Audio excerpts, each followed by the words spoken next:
মক্কার বাইরে মদিনার বাইরের যে সমস্ত রাষ্ট্রপ্রধান এবং শত্রু বাহিনী ছিল, তারা সকলে মিলে আল্লাহর নবীর 10 বছর জীবনে, 10 বছর মাদানী জীবনে আল্লাহর নবীর বিরুদ্ধে ওরা এক নয়, দুই নয়, একটা দুইটা নয়, 82টা যুদ্ধ পরিচালনা করেছে। বলেন নাউযুবিল্লাহ। নবীর বিরুদ্ধে কয়টা যুদ্ধ হলো? কয়টা? মনে রাখবেন, কয়টা যুদ্ধ? 82টা যুদ্ধ। এই জায়গায় আমি আপনাদের কাছে একটা প্রশ্ন রাখতে চাই, কথাগুলো খুব ভালো করে মনে রাখবেন। সেটা হলো এই, আমরা এই মুহূর্তে সবাই একটু চিন্তা করি আল্লাহ রাসূল কেমন ছিলেন। একটা প্রশ্ন রেখেই আপনাদেরকে এই বিষয়ে এই প্রশ্নের জবাবটা দিব। সেটা হলো এই, মনে করেন এটা একটা মসজিদ, এই মসজিদে এশার নামাজের আজান হয়েছে। আজান হওয়ার পর ইমাম নাই কেউ, সবাই মুক্তাদি, সবাই কি? ইমাম কেউ নেই, অপেক্ষা করছেন সবাই ইমামের জন্য। ইমাম কখন আসবেন, কে আসবেন, কাকে দিয়ে নামাজ পড়াবো এশার নামাজ। এমন সময় দুইজন ব্যক্তি মসজিদে ঢুকেছেন। একজন ব্যক্তির মাথায় হেলমেট পরা, মুখে লম্বা দাড়ি আছে। মাথায় কি পরা? আসতে বলেন, কি পরা? হেলমেট পরা। আর একজন ব্যক্তির মাথায় পাগড়ি পরা, মুখে লম্বা দাড়ি, গায়ে আছে জুব্বা জামা, হাতে আছে একটা তাসবিহ। আর একজনের গায়ে আছে সৈনিকের পোশাক। কিসের পোশাক? প্রধান সেনাপতির পোশাক পরা আছে তিনি। মাথায় আছে কি? হেলমেট। ওনার হাতে তাসবিহ, এনার হাতে আছে তরবারি। এনার হাতে কি আছে? কি? তরবারি। ডান হাতে তরবারি, বাম হাতে ঢাল। দুইজন একই মাপের ব্যক্তি, দুইজনে আলেম, পরিচিত প্রসিদ্ধ আলেম, জগৎ বিখ্যাত আলেম তারা। আমরা চিনি দুইজনকে, কিন্তু একজনের মাথায় আছে পাগড়ি, হাতে আছে তাসবিহ, আর এক হাতে আছে জায়নামাজ।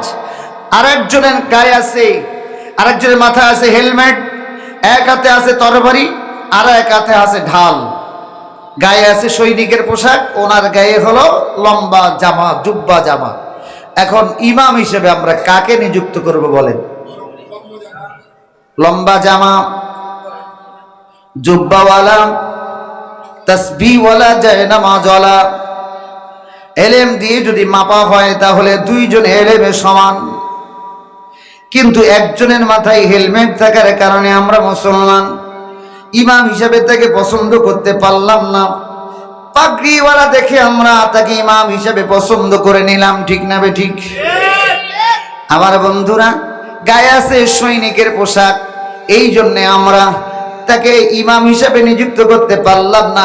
হাতে আছে তরবারি, হাতে আছে ঢাল, এই জন্য মনে করলাম এই লোকটা ইমাম হওয়ার যোগ্য না। পাঞ্জাবিওয়ালা, তাসবিহওয়ালা, টুপিওয়ালা, এই লোকটাই হলো মনে হয় ইমাম হওয়ার যোগ্য। এবার একবার চিন্তা করুন, আমার রাসূলের দিকে তাকান, আমার রাসূলের আদর্শের দিকে তাকান, আমার রাসূলের জীবনের দিকে তাকান। এবার বলেন তো দেখি, যুদ্ধ হইল কয়টা? মনে আছে যুদ্ধ কয়টা? 82টা যুদ্ধ। 82টা যুদ্ধের মধ্যে আল্লাহর নবী নিজে সেনাপতির দায়িত্ব পালন করেছেন। প্রধান সেনাপতি ছিলেন আমার নবী। এমন যুদ্ধের সংখ্যা 28টি। কয়টা বলেন? মুখস্থ রাখবেন, আজকের আলোচনা মুখস্থ। এমন সেনাপতি 28টি যুদ্ধের প্রধান সেনাপতির দায়িত্ব পালন করেছেন। সম্মুখ যুদ্ধ, সামনে প্রধান সেনাপতির যুদ্ধ, প্রধান সেনাপতি আমার নবী। এবার নবীর দিকে তাকান, প্রধান সেনাপতি যিনি হন, তার মাথায় যদি আমার মতো টুপি থাকতো, আর সামনাসামনি যুদ্ধের সময় বাতিলের তরবারি। এখনো যারা মক্কা মদিনায় গেছেন, আরব কান্ট্রিগুলোতে গেছেন, আমাদের বাংলাদেশের সিলেটে জমিনে গেছেন, শাহজালালের মাজারে যারা গেছেন, লম্বা লম্বা তরবারি দেখছেন নি? দেখছেন? কথা বলেন না। সিলেট আল্লাহর নবী, বিশ্ব নবী জনাবে মুহাম্মদুর রাসূলুল্লাহ সাল্লাল্লাহু আলাইহি ওয়াসাল্লামের তরবারিগুলো এখনো বিভিন্ন জাদুঘরে সংরক্ষিত রয়েছে। তরবারি দিয়ে, তখন বন্দুক ছিল না, তখন কামান ছিল না, তখন গোলা ছিল না, তখন প্লেন ছিল না, তরবারি দিয়ে হাতে হাতে যুদ্ধ করা লাগতো। এখন বলুন তো দেখি, আল্লাহর নবী প্রধান সেনাপতি যদি আমার মতো টুপি মাথায় দিয়ে সামনাসামনি যুদ্ধ করার জন্য বাতিলের বিরুদ্ধে নামতেন, আল্লাহর নবীর মাথায় যদি হেলমেট না থাকতো, তাহলে বাতিল তার তরবারি দিয়ে আল্লাহর নবীর মাথাটি খণ্ডিত করতে সময় লাগতো? হেলমেট থাকার কারণে আল্লাহর নবীর মাথা রক্ষিত হয়েছে। তারপরেও মাঝে মধ্যে আল্লাহর নবীর মাথার হেলমেট ভেঙে উহুদের ময়দানে হেলমেট ভেদ করে আল্লাহর নবীর মাথায় তীর ঢুকেছে, ঠিক না বেঠিক? হেলমেট যদি না থাকতো, তাহলে যদি শুধু পাগড়ি আর টুপি থাকতো, তাহলে কিন্তু আল্লাহর নবী তীর ঢুকে আল্লাহর নবীকে তীর মেরে ওই দিন হত্যা করা সম্ভব হতো, ঠিক না বেঠিক? তাহলে বলুন তো দেখি, আল্লাহর নবী টুপি পরেছেন না হেলমেট পরেছেন? কথা বুঝেন নাই? টুপিও পরেছেন, হেলমেটও পরেছেন। তবে আমরা যারা মনে করি শুধু টুপি পরা সুন্নাত, তারা ভুল। হেলমেট পরাও আল্লাহর নবীর একটা অন্যতম বড় সুন্নাত, ঠিক না বেঠিক? আমার ভাইরা, এবার বলুন তো দেখি, সৈনিকের পোশাক যদি গায়ে না থাকতো, সৈনিকের পোশাক বুঝেন তো, সৈনিকের পোশাক যদি নবীর গায়ে না থাকতো, তাহলে তীর এসে আমার নবী শরীরটাকে ক্ষতবিক্ষত করে দিত, ঠিক না বেঠিক? শুধু পাঞ্জাবি পরা সুন্নাত না, সৈনিকের পোশাক পরাও সুন্নাত, ঠিক না বেঠিক?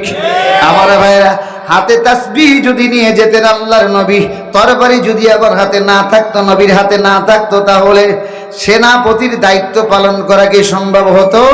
তাহলে হাতে শুধু তাসবিহ তেলাওয়াত করা নয়, মাঝে মধ্যে বাতিলের বিরুদ্ধে আল্লাহর নবী তরবারি ধরেছেন।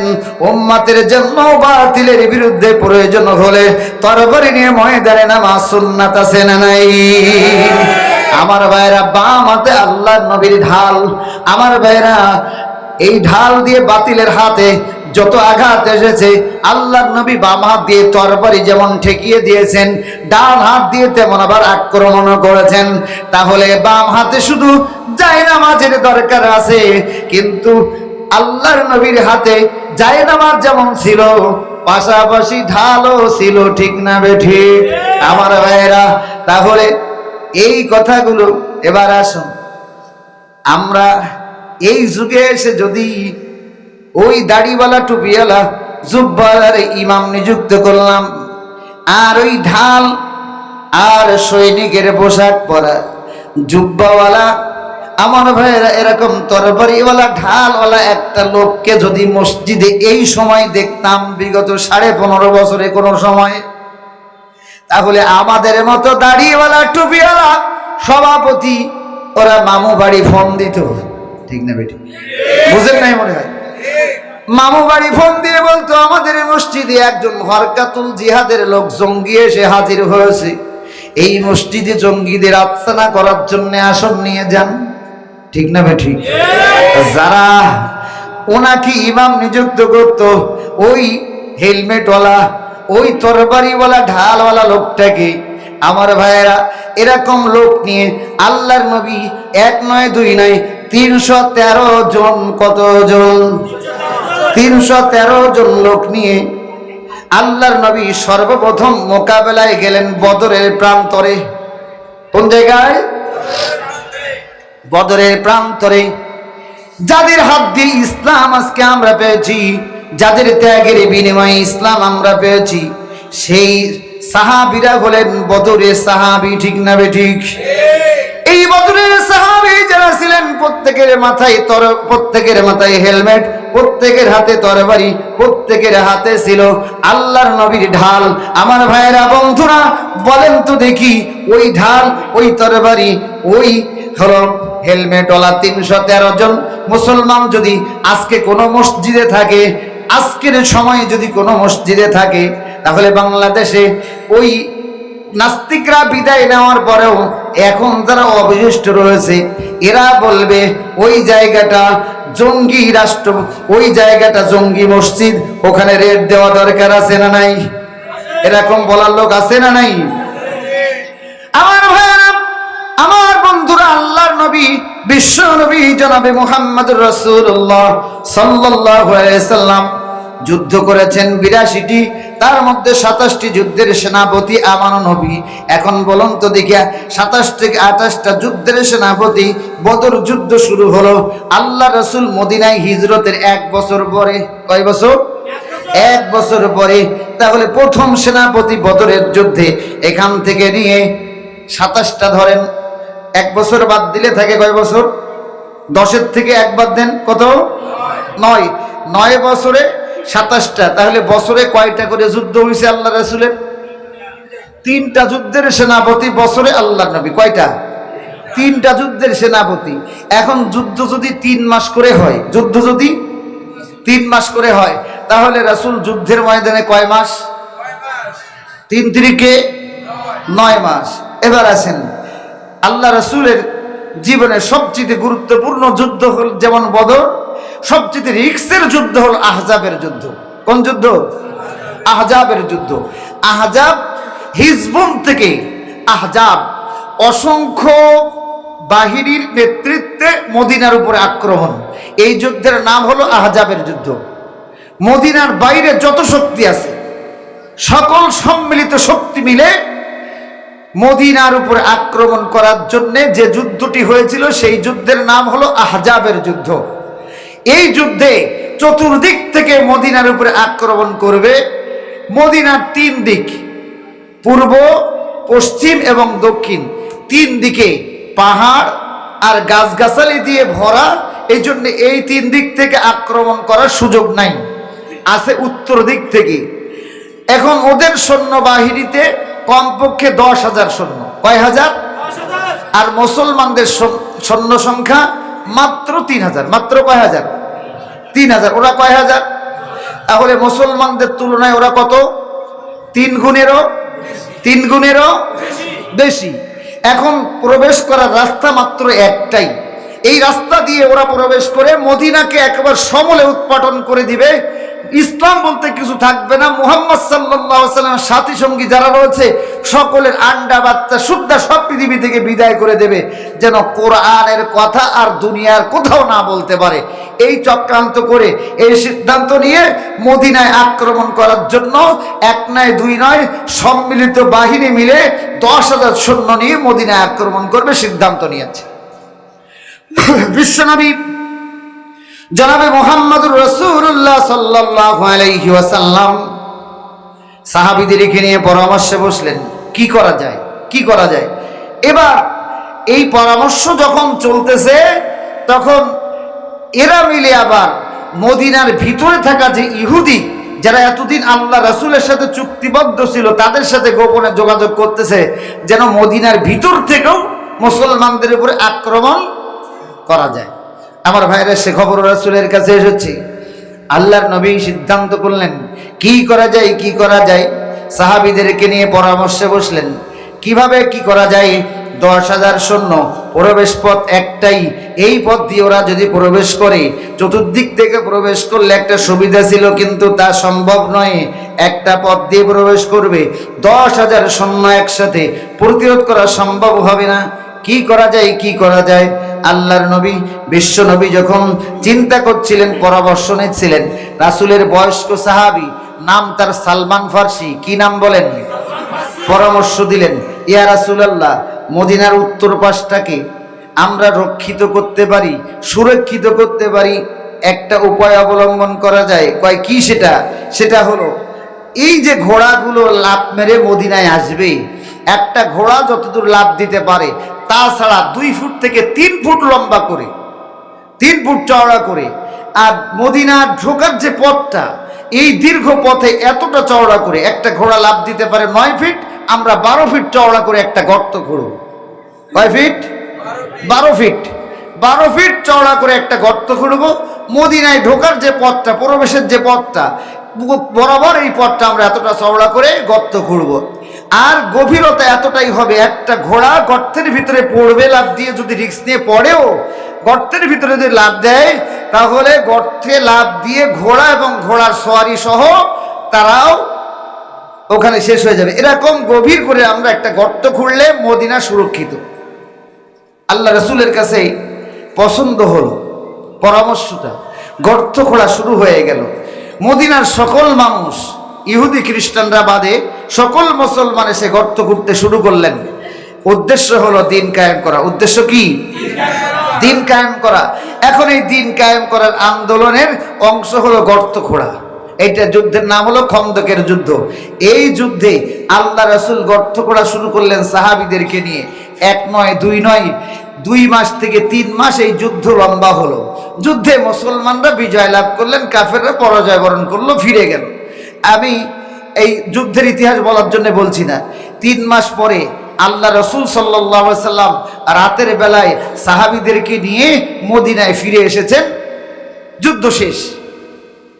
রাতের বেলায় আল্লাহ রসুল এবার সৈনিকের পোশাক আল্লাহ রসুলের গায়ে, আল্লাহ রসুল এই পোশাকটা কেবল খুলেছেন, হেলমেটটা খুলেছেন কেবল, সৈনিকের পোশাকটা খুলতে যাবেন এমন সময় জিবরিল এসে বলছেন, ইয়া রাসূলুল্লাহ, ইয়া হাবিবাল্লাহ, কি করছেন আপনি? কয়, আমি সৈনিকের পোশাক খুলছি, এখন একটু গোসল করব, রেস্ট নেব, আরাম ফরমাবো দীর্ঘদিন যুদ্ধের ময়দানে। আল্লাহ রসুলকে জিবরিল বললেন, ইয়া রাসূলুল্লাহ, দরকার নাই, ওইভাবে পরে থাকেন, হেলমেট পরা অবস্থায় ওইভাবে নামাজে দাঁড়িয়ে যান। তার কারণ আপনাকে অবসর নেওয়ার সুযোগ নাই, বিশ্রামে যাওয়ার সুযোগ নাই, ফজরের নামাজ পড়েই আর একটা নতুন যুদ্ধে যাওয়া লাগবে আপনাকে। সুবহানাল্লাহ বলবেন না? ফজরের নামাজ পড়ে আবার কোন জায়গায় যাওয়া লাগবে? নতুন যুদ্ধে। সাহাবীদের সবাইকে বলে দেন, কেউ যেন সৈনিকের পোশাক না খোলে, সকালবেলা ফজরের নামাজ পড়েই নতুন যুদ্ধে যাওয়া লাগবে। আমার ভাইয়েরা, রাসূল যে অবস্থায় ছিলেন সেই অবস্থায় আবার হেলমেট পরা অবস্থায় বলেন, হেলমেট খোলা অবস্থায় বলেন, তাহাজ্জুদের নামাজে দাঁড়িয়ে গেলেন। সাহাবীদের কাছে খবর পাঠিয়ে দিলেন, যতটুকু রাত আছে তাহাজ্জুদে কাটিয়ে দাও, ঘুমানোর দরকার নাই, ফজরের নামাজ পড়ে নতুন যুদ্ধে যাওয়া লাগবে। আমার বন্ধুরা, এই যুদ্ধের নাম হলো বনু কুরাইজার যুদ্ধ। আল্লাহ রাসূল বিশ্ব নবী সাল্লাল্লাহু আলাইহি ওয়াসাল্লাম ফজরের নামাজ পড়ে সাহাবীদেরকে ডাক দিলেন, ও আমার সাহাবীরা, বনু কুরাইজায় যুদ্ধ করা লাগবে, বনু কুরাইজায় যাও, তোমরা আসরের নামাজ পড়বে বনু কুরাইজায় যে। আল্লাহ রাসূলের সাহাবীরা সব এক এক করে রওনা হয়ে গেলেন। রাসূল নিজেও রওনা হয়ে গেলেন। বনু কুরাইজা অবরোধ করে রাখলেন। 1 নয় 2 নয়, 2 মাস পর্যন্ত অবরোধ করে বনু কুরাইজাকে অবরুদ্ধ করে পরাজিত করে তারপর আল্লাহ রাসূল আবার মদিনায় ফিরে এসেছেন। তাহলে যুদ্ধের ময়দানে আল্লাহ রাসূলের লম্বা লম্বা সময় গেছে। শুধু 3 মাস নয়, কখনো 6 মাস, কখনো 4 মাস, কখনো 5 মাস। এই 5 মাস যে রাসূলের যুদ্ধের ময়দানে, আমার ভাইয়েরা, বছরে 3টা করে যুদ্ধ করা লেগেছে। 1 নয় 2 নয়, 3টা যুদ্ধ করা লেগেছে। 9 মাস যুদ্ধের ময়দানে যদি থাকা লাগে, বলুন তো দেখি, ওই রাসূলের সুন্নাত অনুযায়ী আজকে যারা সুন্নাতের জন্য পাগল, সুন্নাতের কথা বলে শুধু, সুন্নাতের কথা বলে শুধু, বলেন তো দেখি এই সুন্নাতগুলো আমাদের দেশের হুজুররা কি বলে? আসতে বলেন, বলে?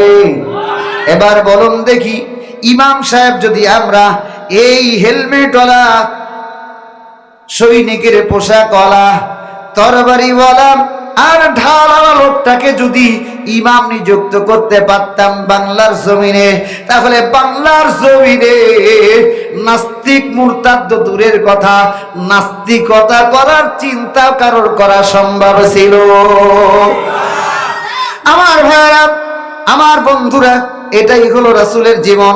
এই জীবনটাকে বাদ দিয়ে শুধুমাত্র যারা মিষ্টি মিষ্টি জীবন নিয়ে রাসূলকে চিনতে চায়, রাসূলের অনুসরণ করতে চায়, কিয়ামত পর্যন্ত অনুসরণ করবে, রাসূলের সোনার মদিনা তৈরি করা তাদের দিয়ে সম্ভব হবে? একটু জোরে বলেন, হবে?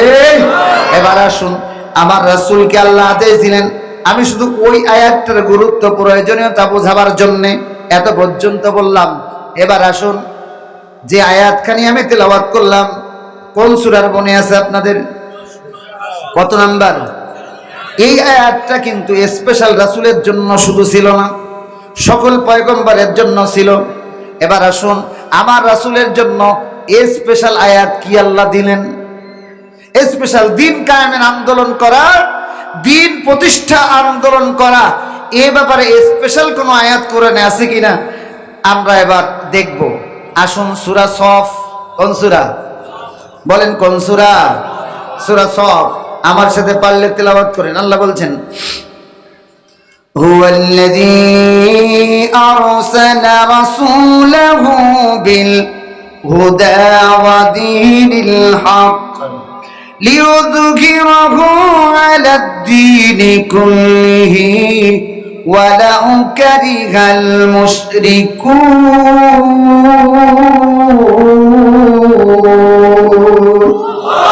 আর একটু জোরে বলেন আল্লাহু আকবার।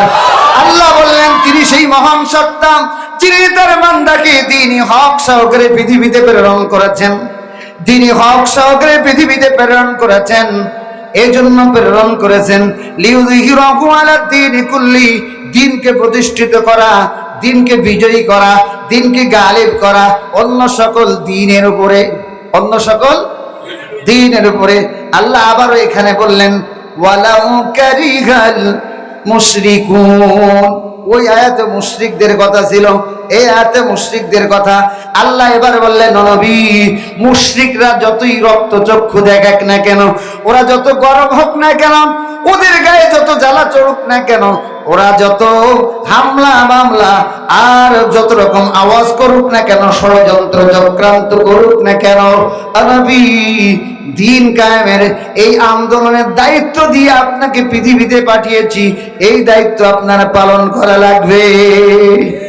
আয়াতে এক জায়গায় না, কোরআন মাজিদের 3 জায়গায় আছে। কয় জায়গায় বলেন? একটু জোরসে বলেন, কয় জায়গায়? 1 জায়গা, 2 জায়গা, 3 জায়গা। সূরা তাওবা, কোন সূরা? সূরা ফাতহে, সূরা ফাতাহ, সূরা সফ। সূরা ফাতার মধ্যে একটু ব্যতিক্রম বলা হয়েছে। আল্লাহ বলেন হুয়াল্লাযী আরসালা রাসূলাহু বিল হুদা ওয়া দীনিল হক লিইয়ুযহিরাহু আলাদ-দীনি কুল্লিহি ওয়া কাফা বিল্লাহি শাহীদা। আল্লাহু আকবার। আল্লাহ বলেন নবী, এই দায়িত্ব পালন করুন, আপনি ভয় ভীতি কাজ করবে না, বাদ বাকি দায়িত্ব আমি আল্লাহ। ওয়া কাফা বিল্লাহি শাহীদা, আশ্রয়স্থল হিসাবে, আশ্রয়স্থল হিসাবে, সাক্ষী হিসাবে আল্লাহই আপনার জন্য যথেষ্ট। বলুন সুবহানাল্লাহ। আমার ভাইরা, তার মানে আল্লাহ রাব্বুল আলামিন মেসেজ দিলেন, ও নবী, ও নবীর উম্মতেরা, তোমরা শুনে রাখো, দ্বীন কায়েমের আন্দোলনের কাজ তোমরা করবা। আওয়ামী লীগ বলো, বিএনপি বলো, জাতীয় বড় পার্টিও বলো, জাসদ বলো, বাসদ বলো, ভারত বলো, আমেরিকা বলো, চীন বলো, জাপান বলো, রাশিয়া বলো, আর ইসরায়েল বলো, যে যত বড় ক্ষমতাধর হোক না কেন, আমি আল্লাহর চাইতে কারো ক্ষমতা বড় হতে পারে? একটু জোরে বলেন, পারে? ধরে আল্লাহ, ধরে না। ধরলে আল্লাহ। আস্তে করে বলেন, ইন্না বাতশা রাব্বিকা লাশাদীদ। আল্লাহ সুযোগ দেয় কিন্তু ছাড়। 15 বছরে তোমরা যা করেছো আল্লাহ সুযোগ দিল, ঠিক না বে ঠিক? বারবার আলেম ওলামারা হুঁশিয়ার করেছে, কোরআনের বিরুদ্ধে যাবেন না, আলেম ওলামাদের বিরুদ্ধে যাবেন না। এদেশের এমন কোন আলেম নাই যারা সতর্ক করে নাই, কিন্তু শয়তানের কানে কখনো ভালো কথা। আমার ভাইয়েরা, ওটা পুরাটাই শয়তানে পরিণত হয়ে গেছে। আল্লাহ এমন ধরা ধরলেন, বাংলার জমিনে নতুন ইতিহাস, মেম্বার থেকে শুরু করে নিয়ে একেবারে প্রধানমন্ত্রী পর্যন্ত একটারও খুঁজে পাওয়া গেল না। আল্লাহ বলল, ধরবো যখন এমন ভাবে ধরবো, ফেরাউনরে ধরেছি, নমরুদদের ধরেছি, তোর মতন হাসিনা আমার কাছে 4 পয়সাও শুধু মুসলমান নাম আছে তাই তোরে কিছুদিন সময় দিলাম, কিন্তু তোর ফিরাউনগিরি, তোর নব্য নমরুদগিরি যখন নমরুদ ফিরাউনদের মতো হয়ে যাবে, তখন আমি আল্লাহ কিন্তু বসে থাকবো। আল্লাহ কি ছাড় দিয়েছেন? আর বাংলার জমিনে জীবনে ওরা ঢুকতে পারবে এমন আশাও করা। বাংলার মুসলমান যদি সতর্ক থাকে, আর আমারও যদি এখনো যদি ঐক্যবদ্ধ না হয়, তাহলে কিন্তু ফিরাউন নমরুদ ঢুকে পড়তে পারে। আলেম ওলামাদের কাছে আবেদন হলো, কোনো দলাদলি নয়, টুপির পার্থক্য কোনো পার্থক্য, দাড়ির পার্থক্য কোনো পার্থক্য নয়। আল্লাহ নবীর একজন সাহাবী হযরত ওমর রাদিয়াল্লাহু তাআলা আনহু, অর্ধ পৃথিবীর খলিফা, আল্লাহ রাসূলের সাহাবী, তিনি যখন খেলাফতে, তখন আল্লাহর নবীর সাহাবী হযরত ওমর রাদিয়াল্লাহু তাআলা আনহু দরবারে হুরমুজন নামক একজন প্রেসিডেন্ট, একজন রাষ্ট্রপতি, খ্রিস্টান রাষ্ট্রপতি, তখন আল্লাহর নবীর সাহাবীর দরবারে গ্রেফতার। মুহাম্মাদের সাহাবী, আল্লাহ রাসূলের সাহাবী ওমর রাদিয়াল্লাহু তাআলা আনহু তখন পারস্যের বিরুদ্ধে যুদ্ধ করতে যাবেন, এমন সময় হরমুজন গ্রেফতার। হরমুজন হলো খ্রিস্টান, যাতে কি, একটু জোরে বলেন, যাতে কি, মুসলমানও নয়, ইহুদিও নয়, যাতে হলো খ্রিস্টান। মুসলমানদের 3 নম্বর শত্রু, মুসলমানদের সে গ্রেফতার। কিন্তু ওমর রাদিয়াল্লাহু তাআলা চিন্তা করলেন, এই লোকটা একটা রাষ্ট্রপতি, একটা রাষ্ট্রের প্রতিষ্ঠাতা, সে, তার অনেক অভিজ্ঞতা থাকতে পারে। আল্লাহ রাসূল সাল্লাল্লাহু আলাইহি ওয়াসাল্লাম তাকে বললেন, বন্দী অবস্থায় তার কাছে জিজ্ঞেস করলেন, আমি পারস্য আক্রমণ করতে যাচ্ছি, এখন এ ব্যাপারে তোমার মতামত বল। হরমুজান বললেন, এটা হলো এই আরব উপদ্বীপটাই, পারস্য উপদ্বীপটা, এটা হলো একটা পাখির মতো। ডান হাত কেটে দিবেন, ডান পাখা কেটে দিবেন, বাম পাখা দিয়ে চলবে, বাম পাখা কেটে দিবেন, 2 পায়ের উপরে ভর দিয়ে চলবে, কল্লা কেটে দিবেন আর চলতে পারবে না, শেষ। তো পারস্য আর রোম, এই দুটো হলো পাখির 2 ডানা, আর কল্লা হলো কিসরার কাইসার। আপনি পারস্য আর রোম আক্রমণ না করে যদি কিসরারকে আক্রমণ করেন, তাকে যদি আপনি শেষ করে দিতে পারেন, তাহলে আপনি মনে করবেন এই পৃথিবীর অর্ধ পৃথিবীতে আপনি আপনার আদর্শ পৌঁছে দিতে পারবেন। ওমর রাদিয়াল্লাহু তাআলার কাছে পরামর্শটা পছন্দ হলো। কিসরা আক্রমণ করলেন, পারস্য আক্রমণ বাদ দিয়ে কিসরায় আক্রমণ করলেন, বিজয় লাভ করলেন, অর্ধ পৃথিবীতে ইসলামের দাওয়াত পৌঁছে গেল। বলুন সুবহানাল্লাহ। আমার ভাইরা, আমার বন্ধুরা, সুতরাং ইসলাম বিজয়ের জন্য কোরআনকে ক্ষমতার মসনদে আনার জন্য দলীয় কোনো পার্থক্য থাকলে হবে না। আমার মাসলক আমার কাছে, কেউ বুকে হাত বাঁধবে, কেউ জোরে আমিন বলবে, কারো মাথায় 5 কলি, কারো মাথায় 8 কলি, কারোর মাথায় নেই কলি, কারোর মাথায় 17 কলি, ঠিক না ঠিক? কারোর মাথায় উঁচু, কারোর মাথায় লম্বা, কারোর মাথায় গোল, কারোর মাথায় হাতে বোনা, কারোর মাথায় সুতার টুপি, যে কোনো রকম টুপি থাকতে পারে, যে কোনো আদর্শ থাকতে পারে। কোরআন বিজয়ের ব্যাপারে যারা একমত, তারা একসাথে একযোগে বাংলার জমিনে আগে কোরআনটাকে সংবিধান হিসেবে কায়েম করে দেন, ঠিক না ঠিক? শোনেন, একটা ইতিহাস বলে যাই, সেটা হলো এই, ইরানে দীর্ঘদিন রেজা শাহ পাহলভি, ইসলাম বিরোধী একজন নেতা, ইরানকে শাসন করেছে, ইসলামের কথা বলতে দেয় নাই। যদিও ইরানের সাথে আমাদের আদর্শের অনেক গরমিল, ইরানের সাথে আমাদের আদর্শের কোনো হলো মিলই নাই, অনেক পার্থক্য। তাদের আদর্শ একটা, আমাদের আদর্শ একটা, যদিও তারা মুসলমান দাবি করে, তারপরেও তারা হলো শিয়া অধ্যুষিত একটি অঞ্চল। কিন্তু তাদের একটা পলিসি আমাদের অনুপ্রেরণা হতে পারে, সেটা হলো এই, রেজা শাহ পেহলভি আমেরিকার সহায়তা নিয়ে, ব্রিটেনের সহায়তা নিয়ে দীর্ঘদিন মুসলমানদের উপরে অত্যাচার নির্যাতন করেছে। সমস্ত মুসলিম নেতাদেরকে তারা বন্দী করতে চেয়েছিল। কোন মুসলিম নেতা দেশ ছেড়ে পালিয়ে বিদেশে বসে কেমনে ইরানে ইসলাম কায়েম করা যায় সেজন্য চিন্তা করতে থাকে। চিন্তা করতে যেয়ে দেখে বড় বাধা হলো আকীদা। বড় বাধা কি? আকীদার প্রশ্নে সবাই যার যার মতে অবস্থান করছে, কেউ ছাড় দিতে রাজি নন। তখন আয়াতুল্লাহ রুহুল্লাহ খমিনি বললেন, শোনেন, আকীদা যার যেখানে থাক, কোরআন আমাদের কিতাব, এটা সবাই আমরা বিশ্বাস করি কিনা? কয় হ্যাঁ, কোরআন আমাদের কিতাব, এটা আমরা সবাই বিশ্বাস করি। আকীদা যার যা পারে তার তা থাক। শিয়াদের 12টা মত, কয়টা? এবার ওখান থেকে ভেঙে আরো বিচ্ছিন্ন হয়েছে। যাই হোক, কোরআন একটা মাত্র কিতাব, আল্লাহর পক্ষ থেকে এসেছে, এটা যারা বিশ্বাস করেন, কালিমা লা ইলাহা ইল্লাল্লাহ যারা বিশ্বাস করেন, আসেন আমরা একটা সিদ্ধান্ত নেই। কি সিদ্ধান্ত? আমরা সবাই মিলে রেজা শাহ পেহলভিকে এবং তার দোসরদেরকে ইরানের ক্ষমতার মসনদ থেকে বের করে দেব। ইরানের ক্ষমতার মসনদে বসিয়ে দেব আল্লাহর কোরআন। ইরানে সিদ্ধান্ত থাকবে, ইরানের সিদ্ধান্ত থাকবে, ইরানে যারা রাজনীতি করবে, ইরান যারা পরিচালনা করবে, তাদের সকলকে ইসলামী রাজনীতির ছায়াতলে আসতে হবে। ইসলামবাদী, গায়ের ইসলাম, জাতীয়তাবাদ, কমিউনিজম, ধর্মনিরপেক্ষবাদ, সমাজতন্ত্র কোনো কিছুই ইরানে চলবে না। ইরানে যা চলবে একটাই তন্ত্র, সেটা হলো ইসলাম। কি চলবে? ইসলামের বাইরে কোনো মানুষ, ইসলামের আদর্শের বাইরে কোনো মানুষ রাজনীতির দল খুলতে পারবে না। আমরা এই সিদ্ধান্ত নিয়ে ইরানে বিপ্লব ঘটাই। সবাই সিদ্ধান্ত উপনীত হলেন, একমত হলেন। লিল্লাহে তাকবীর, লিল্লাহে তাকবীর। প্রধান বক্তার আগমন, প্রধান বক্তার আগমন কাঠগড়াবাসীর পক্ষ থেকে, গাড়েহেরা মডেল মাদ্রাসার পক্ষ থেকে লিল্লাহে তাকবীর। আমার ভাইরা, প্রধান মেহমান এসে গেছেন। আমি সামান্য দুটো কথা বলেই প্রধান মেহমানকে জায়গা করে দিয়ে আমি চলে যাব। সেটা হলো এই, বাংলার ইরানের অবস্থা কি হলো? ইরানে এখন যারাই রাজনীতি করে তাদের রাজনীতির আদর্শ হলো কোরআন। যে যে দল থাকে কেন, কট্টরপন্থী, এই পন্থী সেই পন্থী, নানান হোক। বাংলার জমিনে কয়েকটা দল আছে ইসলাম প্রতিষ্ঠিত করতে চায়, আকীদার প্রশ্নে কেউ এক হতে পাচ্ছে না। আমি আপনাদের কাছে অনুরোধ করবো, এই দেশের নেতাদের কাছে অনুরোধ করবো, ইসলামী দল সময়ের নেতাদের কাছে অনুরোধ করব, আকীদার প্রশ্নটা এখন এক পাশে রেখে, অবশ্যই আকীদার দরকার আছে, কিন্তু এক পাশে রেখে কোরআনকে বাংলার জমিনে ক্ষমতায় বসায় দেন।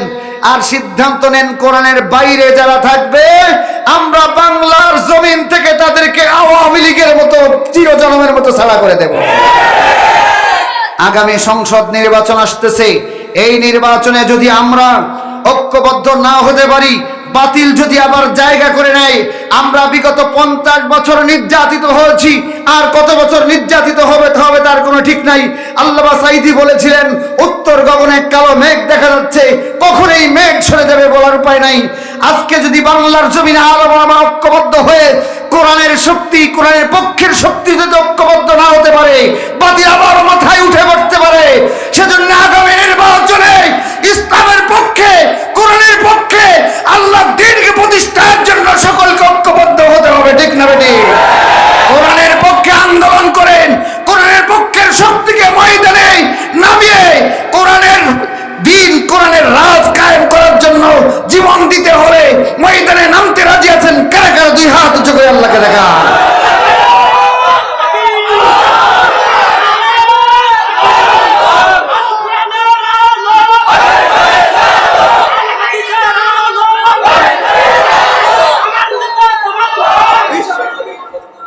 সম্মানিত ভাইরা, আবার অসমাপ্ত কথা এই পর্যন্ত সমাপ্ত করলাম।